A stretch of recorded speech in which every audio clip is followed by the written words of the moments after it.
I don't know about you guys, but when I was a teen, oh look, you can see the bathroom behind me. I might just turn that a little bit. That's a bit gross. We had to take the door off the bathroom so we could fit our sauna in. So it's like you can see straight into the bathroom. Apologies for that. Anyway, I don't know about you guys, but when you were a teenager, or when I was a teenager, it was the time of like Dolly magazine, and well, I'm really showing my age there. Especially since Mayor Friedman was at my school as well.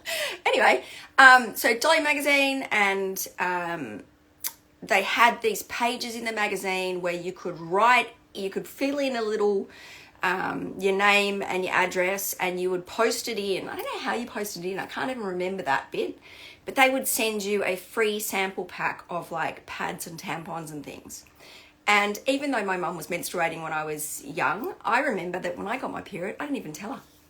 I just dealt with it myself. It was not like I wasn't embarrassed about it, but just wasn't something that was spoken about. It wasn't like a open conversation. We didn't understand a lot of the changes that we go through with our menstrual cycle. Well, maybe some people did, but certainly it wasn't like the average conversation at home. Is it the average conversation at home? I don't even know. But anyway, I've been asked to talk about what happens to your skin over the period of your cycle. That's funny, I used the word period there. So what I'm going to give you is a very rudimentary overview of what happens, and keeping in mind that there's all different stages of life. So last week we spoke a little bit about teen skin, and if your teens want to go and buy stuff, all the junky stuff and what you do there. Hope that was helpful. I forgot to do that list for you. No one reminded me. I forgot. By the time I finished the live, I forgot to write it down. So I have to do that. But the list of safe products, I'll try and file that away. But so we've got teen skin, then we've got kind of, those middle years, let's call them. And then we've got pregnant skin, and then as we move towards menopause, and then post-menopausal and postmenopausal skin. I am not going to cover I'm not going to cover all of those today because that's too many things to talk about at once, really. That's why. I'm going to talk about the average cycle that someone experiences. So a woman usually has around a 28-day cycle. Don't know if you know why, but that's actually based on the moon. So when we live very much in alignment with the seasons and with nature, so we're seeing daylight in the morning without sunglasses, and we're seeing nightfall and dusk in the evening without sunglasses, and from being outside, not inside, and we're not using computers and screens and fake lights at nighttime, we actually fall into this beautiful cycle where we follow the moon's rhythm. So the moon rises and falls every 28 days. I think it's such a beautiful representation of us as humans, instead of being like on all the time. The moon, she's so beautiful. She comes up, she's the star of the show, and then she goes and she hides away a little bit and she has a bit of rest, and then she comes back and then she's the star of the show. And obviously those of us that are empaths or, energy trained or energy feelers feel the effects of her a lot, super strongly. Especially depending on what she's doing. And at the moment, I'm sure you've all heard that we've got this thing where Pluto's in Aquarius for the first time in 250 years, and it's just massive because our bodies have never felt that before. Even our parents' bodies have never felt that before. So hence probably the last few months, the last month or so of going, wow, what's going on? But anyway, we're here now. So let's talk. So the moon, wow, that went really off tangent. The moon and our female cycles around every 28 days. They can obviously be a bit shorter or be a bit longer. But let's just talk about a sort of, pseudo-regular period. In that period of time, so the day one of your period is day one of your bleed. And when you first start bleeding, your estrogen levels are kind of lower, but they're increasing, right? Once your period finishes, this is really rudimentary, okay? Your estrogen levels are rising until you ovulate in the middle of the month. So say around day 14. We're just being like using averages here just to make it easier. And so the estrogen levels rise, and during that period of time, you will notice often that your skin is juicy, it's glowy, it's radiant, it's all the things. It's almost hard to make yourself look like shit. Even when you've got no sleep, you wake up and you still have that kind of, fresh complexion, especially if you're young. And then once you get to the middle of the month, again, just reminding you, kind of like a normal cycle, not when someone's got some difficulties. In the middle of the month, then the estrogen starts to drop off, and then we can get sort of some things. So some people get pimples, especially around the jawline, around that middle of the month where the progesterone is elevated. The door just blew open, that gave me a fright. So they can get a bit of pimples or acne, and then towards the end, just before you bleed again, you'll find often that you get a bit of it's making a really weird sound. You'll find that you can sometimes get like really dry, sensitive skin. So I can often tell if my period's going to start because my skin will be dry and it feels like almost nothing I could do can moisturize it. I personally feel dry internally as well. I'm like so thirsty. I can't drink enough water. I can't get enough electrolytes in. It's like I'm just the Sahara Desert all over, including my body skin as well, not just my face.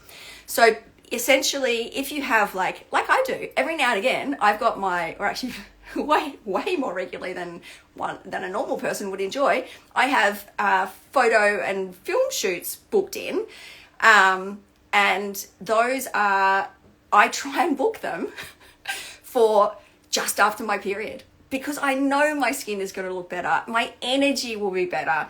I find that it's just I just feel bright.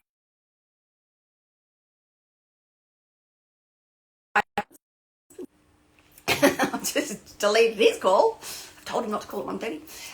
Anyway, the in the middle of the month, so towards the middle of the month, so just after your cycle, for me, that is the prime time. My brain seems to be working better. My skin's looking good. My energy's better. I'm like raring to go, right? They're the nights where if you go and meet some friends and you have a night out and you still have 1,000 things on the next day, you're totally fine. It's great. Then in the middle of the month, everything changes. All of a sudden you're like, I don't really feel like doing that. So I'm not going to. And you might stay home. And that is also reflected on our skin as well. So I guess I think of the whole system a bit like an energy and a vibrational system. So if you just manage it, like imagine it from that perspective, sorry, someone keeps touching my watch upstairs. So when your energy turns, in the middle of the month, as your body is looking to whether you're going to become pregnant or not, everything kind of goes a little bit more internal, and the same thing happens for your skin. It's just not there. It's not as glowy. You don't feel as up. You're usually going to feel a little bit more tired. And then going towards the end of the month, towards that bleed again, we can become a bit more like hermit-like. We want to stay home. Interestingly, I encourage you to really kind of track what happens for you during your cycle. For me, I get massive creative flow at the end of the month, and I'm too tired to do anything about it.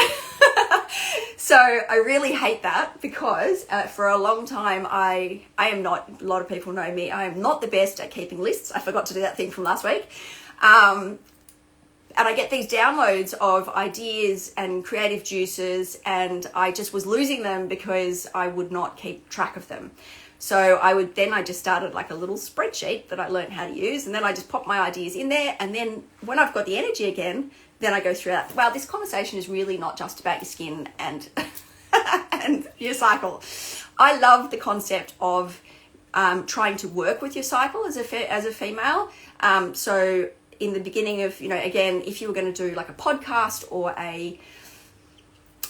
you're filming something, you would try and book that for just after your cycle at the beginning. And then in the middle of the month, you might do something that's not going to take quite as much energy from you, but you can still sort of, really be there. And then towards the end of the month, you might choose to do things. And when I say the month, I mean towards the end of your cycle, you might choose to do things that keep you more at home or doing work on your own if you feel a bit, more lethargic or not really as communicative. That's what I try and do. And then, I'm nearly 50 and all of a sudden your cycle's bloody everywhere. And, you know, best laid plans, none of it works. So you just got to go with that too.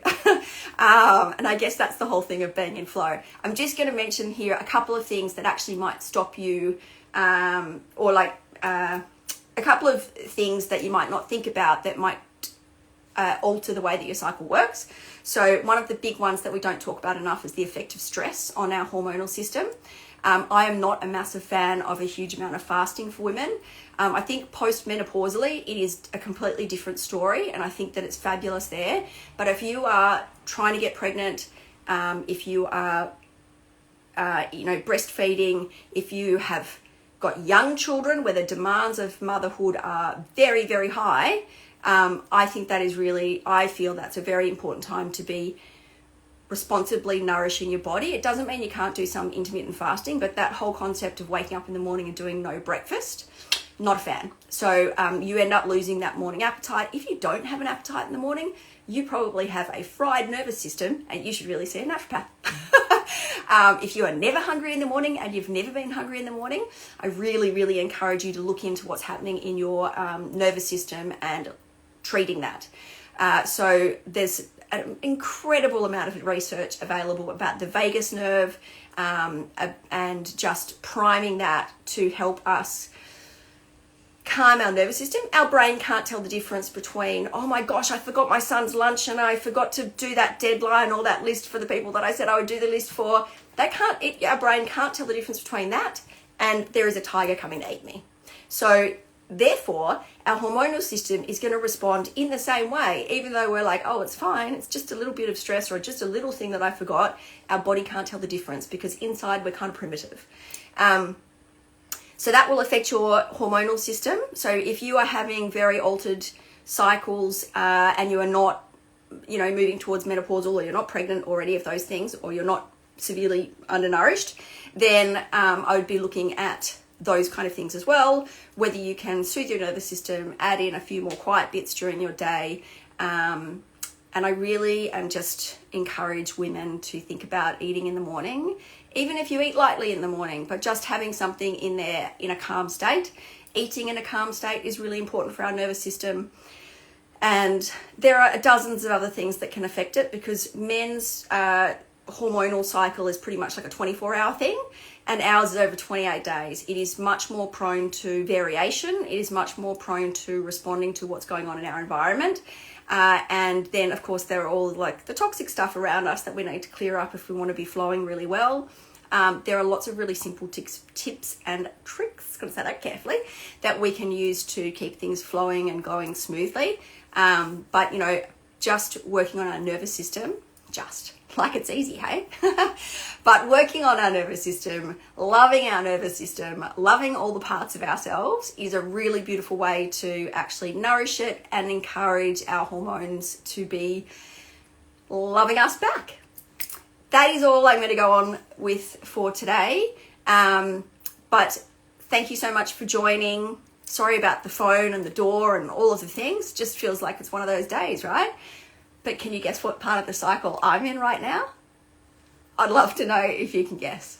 And do you adapt do you try and work with your cycle? I would love to know that, because I love training with your cycle, as in exercise training. It's awesome. There's so much information about it now. It's beautiful. Can't wait to hear what you do. I hope that's helpful. Basically, if you need to be looking great, if you're going to get married or you want something, do it kind of just after your period, and then in the middle of the month, maybe increase your detoxification, face thing. So maybe bit of exfoliation before. You're not a massive fan of over exfoliation, and then towards the end of the month, just be kind to yourself. Maybe a little nourishing mask, maybe a few extra early nights.